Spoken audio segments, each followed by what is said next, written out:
Heart attack आने से पहले आपकी बॉडी आपको कुछ बता रही होती है, छोटी छोटी नॉक कर रही होती है। आपने इस नॉक को समझना है। मैं आपको 4 चीजें बताता हूँ, अगर आप में ये 4 चीजें आ रही हैं तो आपने इनको इजी नहीं लेना। पहले नंबर पे, अगर आप चलते चलते आपको सांस फूल रहा है और आपको बैठते हैं फिर बेहतर हो जाता है, फिर चलते हैं फिर सांस फूलता है, ये एक अलार्मिंग साइन है।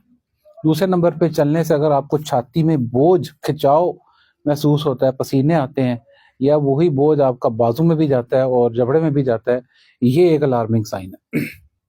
तीसरे नंबर पे, अगर आपको बात करते हुए आपका जुमला पूरा नहीं होता और आप उसको, उससे पहले ही आपका सांस खराब हो रहा है, ये एक अलार्मिंग साइन है। और जो लास्ट पे सबसे इम्पोर्टेंट बात यह है कि अगर सम टाइम लोगों को मैदे में दर्द हो रही होती है, हालांकि होती वो दर्द है इसकी हार्ट की है, तो इस चीज को भी आपने इग्नोर नहीं करना है। ये 3-4 छोटी छोटी लामतें हैं, ये आम तौर पे लोग मिस कर जाते हैं और इस पे ध्यान नहीं देते। वो कभी कह देते हैं एलर्जी की वजह से सांस ठीक नहीं है, मैंने कुछ खा लिया था, मेरे मैदे में दर्द हो रही है, या थोड़ी सी घुटन महसूस हुई, मैंने फलां चीज जूस पिया तो उससे ठीक हो गई।